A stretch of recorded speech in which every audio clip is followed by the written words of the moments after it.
തദ്ദേശ സ്വയംഭരണ സ്ഥാപനങ്ങളിലേക്കുള്ള തെരഞ്ഞെടുപ്പ് അടുത്തു. കഴിഞ്ഞ 9.5 വർഷമായി കേരളം ഭരിക്കുന്നത് ഇടത് സർക്കാരാണ്. ഒരുപാട് ആരോപണങ്ങൾ, അഴിമതി ആരോപണങ്ങൾ, ശബരിമല സ്വർണ്ണക്കൊള്ള, ഇങ്ങനെ ഒട്ടനവധി കാര്യങ്ങൾ സർക്കാരിനെ പ്രതിസന്ധിയിലാക്കുന്നുണ്ട്.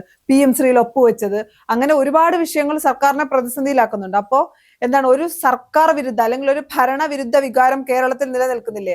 അത് BJPക്കും കോൺഗ്രസിനും ഈ വരുന്ന തെരഞ്ഞെടുപ്പുകൾ അനുകൂലമായ ഒരു സാഹചര്യം സൃഷ്ടിക്കില്ലേ? തീർച്ചയായും കേരളത്തിലെ സർക്കാരിനെതിരെ വലിയ തരത്തിലുള്ള ജനവികാരമുണ്ട് എന്ന കാര്യത്തിൽ തർക്കമില്ല. സമസ്ത മേഖലയിലും പരാജയപ്പെട്ട സർക്കാർ, അഴിമതിയുടെ കൂത്തരങ്ങായി കേരളം മാറിയെന്ന് പ്രതിപക്ഷം ആരോപണം ഉന്നയിക്കുന്നു. മറുപടി പറയാൻ കഴിയാത്ത സർക്കാർ, വിലക്കയറ്റം കൊണ്ട് നാട്ടിലെ ജനങ്ങൾ പൊറുതിമുട്ടുമ്പോൾ അവരെ നോക്കി കൊഞ്ഞനം കുത്തുന്ന സർക്കാരിനെതിരെ ശക്തമായ ജനവിരുദ്ധ വികാരമുണ്ട്. ഈ തെരഞ്ഞെടുപ്പിൽ അത് കോൺഗ്രസിന് അനുകൂലമാക്കി മാറ്റും. എല്ലാ മേഖലയിലും പരാജയപ്പെട്ട സർക്കാർ ആ പരാജയം മറച്ചുവെക്കാൻ വേണ്ടിയാണ് തെരഞ്ഞെടുപ്പ് പ്രഖ്യാപിക്കുന്നത് തൊട്ടു മുമ്പ് കേരളത്തിലെ ക്ഷേമ പെൻഷൻ വർദ്ധിപ്പിക്കുന്ന ഒരു സാഹചര്യത്തിലേക്ക് സർക്കാർ എത്തിയത്. അതുമാത്രമല്ല, കേരളത്തിൽ അഭ്യസ്തവിദ്യരായ ചെറുപ്പക്കാർ തൊഴിലില്ലാതെ തെരുവിൽ തൊഴിലിന് വേണ്ടി സമരം ചെയ്യുന്നു. PSC പരീക്ഷയ്ക്ക് പഠിച്ച് സർക്കാർ ജോലിക്കായി കാത്തിരിക്കുന്ന ചെറുപ്പക്കാർ റാങ്ക് ലിസ്റ്റിൽ വന്നാലും അവർക്ക് ജോലി കൊടുക്കാൻ കഴിയാതെ അപ്രഖ്യാപിത നിയമന നിരോധനം കേരളത്തിൽ നിലനിൽക്കുന്നു.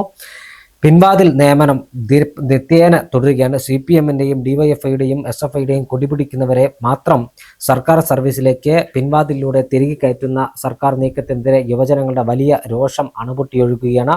നിത്യോപയോഗ സാധനങ്ങളുടെ വില റോക്കറ്റ് പോലെ കുതിച്ചുയരുമ്പോൾ പൊതുവിപണിയിൽ ഇടപെടാൻ കഴിയാതെ സർക്കാർ നിസ്സഹായരായി നോക്കി നിൽക്കുന്നു.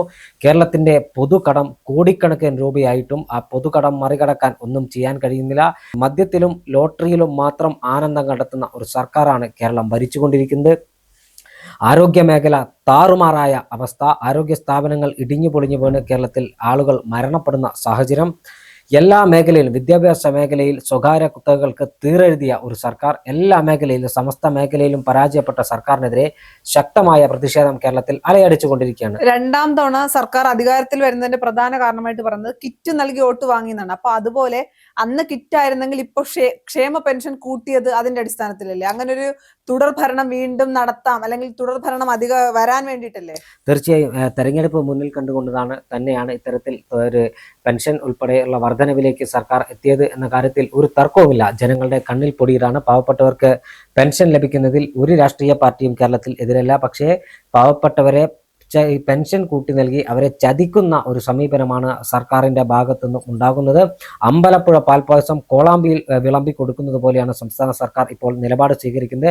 എല്ലാ മേഖലയും, വിദ്യാർത്ഥി വഞ്ചിക്കുന്ന, യുവജനങ്ങളെ വഞ്ചിക്കുന്ന, സ്ത്രീകളെ വഞ്ചിക്കുന്ന എല്ലാ മേഖലയിലും പരാജയപ്പെട്ട സർക്കാർ, സ്ത്രീകൾക്ക് യാതൊരു സുരക്ഷയും ഉറപ്പുവരുത്താത്ത ഒരു സർക്കാർ, സമസ്ത മേഖലയിലും പരാജയപ്പെട്ട സർക്കാർ ആ പരാജയം മറച്ചുവെക്കാൻ വേണ്ടിയാണ് ഇത്തരത്തിലുള്ള ഗിമ്മിക്കുകളുമായി രംഗത്തിറങ്ങിയത്.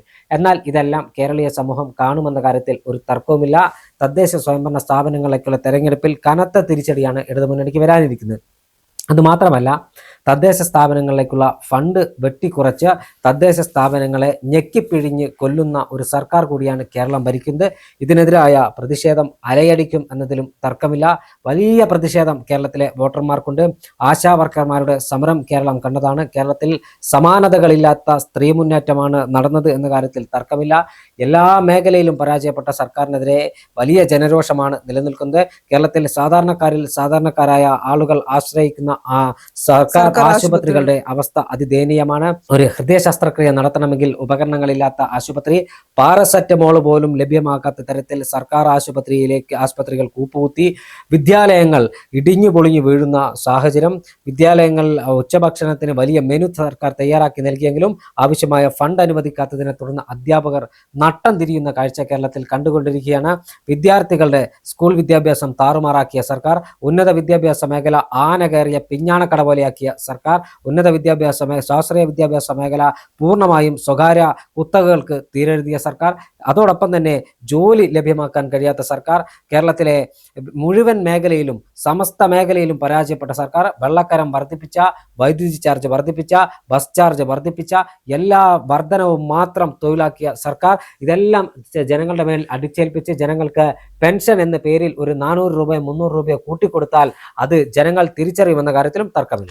അല്ലെങ്കിൽ മറ്റൊരു ചോദ്യം ഉണ്ടല്ലോ, 9.5 വർഷം എന്തുകൊണ്ട് ഇവര് പെൻഷൻ തുക വർദ്ധിപ്പിച്ചില്ല? ജനങ്ങളുടെ, പൊതുജനത്തിന്റെ, അല്ലെങ്കിൽ ജനങ്ങളുടെ വളർച്ച, അല്ലെങ്കിൽ ജനങ്ങളുടെ ക്ഷേമത്തിന് വേണ്ടിയായിരുന്നെങ്കിൽ കഴിഞ്ഞ 9.5 വർഷം ഇവർ എന്തുകൊണ്ട് വർദ്ധിപ്പിച്ചില്ല എന്നൊരു ചോദ്യം ഉണ്ടല്ലോ.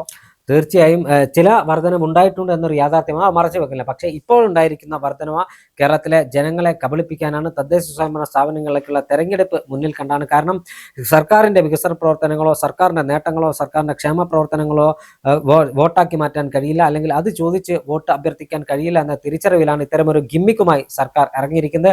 ആശാ വർക്കർമാർ രാവും പകലുമില്ലാതെ തിരുവനന്തപുരത്ത് സെക്രട്ടേറിയറ്റ് നടയിൽ സമരം ചെയ്തപ്പോൾ സ്ത്രീകളായ ആശാ വർക്കർമാരെ അധിക്ഷേപിച്ച, അവരെ വ്യക്തിപരമായി അധിക്ഷേപിച്ച, അവഹേളിച്ച സർക്കാർ സംവിധാനമാണ് കേരളത്തിലുള്ളത്.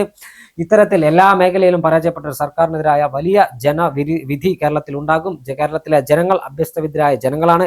കേരളത്തിലെ ജനങ്ങൾ രാഷ്ട്രീയ പ്രബുദ്ധതയുള്ള ജനങ്ങളാണ്. ആ ജനങ്ങൾ ഈ സർക്കാരിനെ താഴെയിറക്കുമെന്ന കാര്യത്തിൽ തർക്കമില്ല. അതിന്റെ ടെസ്റ്റ് ഡോസ് ആയിരിക്കും ഈ തദ്ദേശ സ്വയംഭരണ സ്ഥാപനങ്ങളിലേക്ക് തെരഞ്ഞെടുപ്പിൽ സർക്കാരിന് ലഭിക്കാൻ പോകുന്നത്. ആ ഒരു പശ്ചാത്തലത്തിൽ എന്തായാലും സർക്കാരിനെ വിചാരണ ചെയ്യുന്ന തെരഞ്ഞെടുപ്പ് തന്നെയായിരിക്കും ഈ തെരഞ്ഞെടുപ്പ്.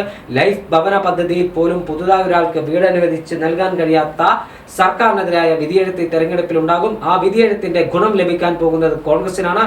ഇത് കോൺഗ്രസ് സാമ്പിൾ വെടിക്കെട്ട് കോൺഗ്രസ് അനുകൂലമാക്കും. 2026 നിയമസഭാ തെരഞ്ഞെടുപ്പിൽ കോൺഗ്രസ് നേതൃത്വത്തിലുള്ള സർക്കാർ അധികാരത്തിൽ വരാനുള്ള പാലമായി ഈ തെരഞ്ഞെടുപ്പ് മാറുമെന്ന കാര്യത്തിലും തർക്കമില്ല.